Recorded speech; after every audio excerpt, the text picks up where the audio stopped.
What's up, everybody? Prize here, and welcome to We Want Picks DraftKings breakdown for UFC 313. So I'm going to go over a few people that you're going to want into your DraftKings lineups this week. But before I do that, don't forget to head over to WeWantPicks.com, sign up, become a premium member. It's $10 a month. $10 a month, and you get the best ownership projections for DraftKings. You get an event simulator, so you have AI who's going to play out 100,000 scenarios on who's going to win the event. You have an optimizer, and then you also have 5 different guys who put out their plays. So it's a great spot to be. $10 a month. Head over there, sign up.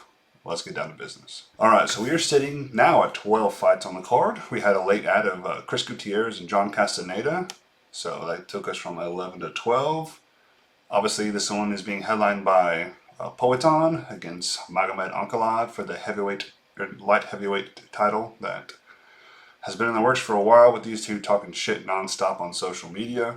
It should be a great fight. We lost Dan Hooker for the co-main event, but luckily Fiziev stepped up on short notice. I think he had like 10 days to make weight, so it's a rematch with him and Gaethje. Should be a good fight overall. From top to bottom, it's going to be a pretty good card. You know, we have a few guys made their debut. Randomly, we have Curtis Blaydes as the number 5 heavyweight as a featured prelim against this Russian making his debut after winning on the Contender Series, so should be good. Top to bottom, I'm going to give you a GPP play, a cash play, a live dog, and then a fight that I think we need to target this week in order to win some DraftKings tournaments. So without further ado, let's dive in. So my GPP play of the week is going to be Mauricio Hufi. He is coming off kind of a lackluster performance against Lion Top, where he didn't get a finish. He did have a knockdown. He's 2-0 in the UFC. He has knocked down both opponents. He finished Malarkey in his debut. Lion Top ate some crazy shots, so I don't really think there's anything against Hufi. I think Lion Top has a face made of stone and couldn't get knocked out. So he's fighting King Green, which, you know, Green's up there in age. He looked good against Jim Miller, but it's Jim Miller when he was 40 at UFC 300. Got choked out by Patty, got killed by Turner. So you get him going against what Kai Barajo says is the most talented fighter of the fighting nerds in Mauricio. I'm going to take the guy who's 10 years younger, has a 4-inch reach advantage, and who's on the rise while King Green is heading out to pasture. So Hufi by KO, get your GPP scores in there, because he should score 100 plus in a knockout win. Alright, my cash play of the week is going to be Curtis Blaydes. I don't know what he did to piss off Dana and Hunter, but his last fight was for the interim title against Aspinall after he knocked out Yalta Almeida. And now he's fighting this guy making his debut with a win at the Contender Series who has faced a suspension for using steroids. Blaydes has only lost in the last 6 years to Derek Lewis, Sergey Pavlovich, and Tom Aspinall. He's a monster. He has 62 career takedowns. 5 of his last 7 wins have been by TKO or KO. So he gets you down, he'll knock you out. He's got good hands. He's got a 4-inch reach advantage. I mean, the only iffy thing is that Almeida did take him down 9 times in a round and a half. But if he can keep away from Kuniev doing the takedowns on him, which hopefully he's learned his lesson and trained for that, because I think that's all Kuniev's going to be able to do. And Kersh will stay off his back. If he stays on the feet, he's going to knock him out. If he implements his own wrestling, he's going to take him down and knock him out.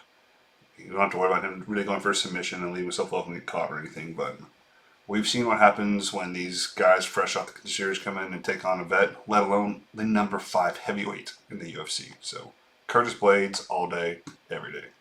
Alright, my underdog of the week, I feel it's kind of cheating, but it's going to be Justin Gaethje.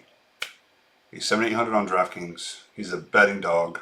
I get that he came off a brutal knockout loss where he was seen just writhing on the ground unconscious after Max Holloway dropped him in the last second at UFC 300 in the co-main event for the BMF belt.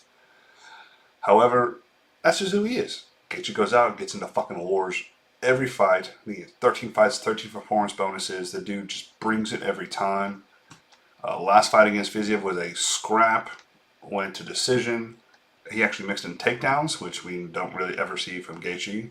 But you have Gaethje coming off the brutal KO loss. You have Fiziev coming off the torn ACL that cuts him out for 1.5 years. So this is his first time in the octagon in quite a while.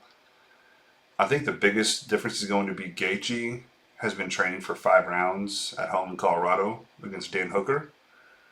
So yes, he has to change opponents, but he's been training for 5 rounds, so his gas tank's going to be fucking incredible for this. He should be able to push the pace, keep Fiziev on his back foot, and Fiziev, who hasn't fought in 18 months, should have a little ring rust, and so I would say Gaethje is going to pressure him, look for the kill, and if he gets a big KO, he's going to throw his name in the title contention because he's already talked about he's only 1, maybe 2 wins away from being able to fight Islam for the belt. So Gaethje, underdog of the week. I know it's kind of a cheap way out because it's the co-main event, but fuck it. He's fun to watch. I'm going to pick him. He's my dog of the week. All right, my fight that I feel like we need to target this week is going to be Jalen Turner and Ignacio Bahamondes. This fight's going to be fucking awesome. Both these guys are super tall for division. They're rangy. Turner has a 77-inch reach and Bahamondes is 75, so super tall. Turner averages almost 6 significant strikes per minute. Bahamondes averages over 7 significant strikes per minute. So they both love to have high output. We've seen Turner break Dan Hooker's face with a leg kick. He dropped Moicano, and then he's an idiot and tried to get the walk-off KO at UFC 300 for the $300,000 bonus instead of getting on the ground and finishing him. So, I mean, if he actually goes and finishes that, it's a whole different ballgame. He killed King Green. He had Hooker beat to shit, and then he just gassed.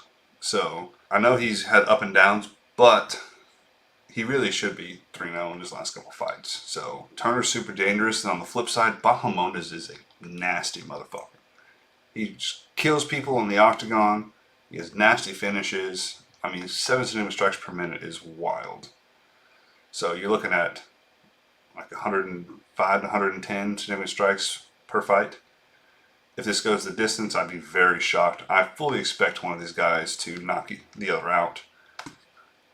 Worst case scenario for Turner, if he's losing on the feet, he has the ability to mix in wrestling, whereas Bahamondes would be like me trying to wrestle somebody in the UFC. There's just no chance. However, Bahamondes does have an 85% takedown defense, so I think we see it stay on the feet, see these guys just beat the shit out of each other, and one of them is going to get dropped to the canvas and go to the shadow realm. So that wraps up our DraftKings plays for UFC 313. Thank you guys for tuning in. Make sure you head over to the site, become a premium member, and let's see who all the boys pick this week for the fights and props, and let's have a good week. We'll see y'all next week.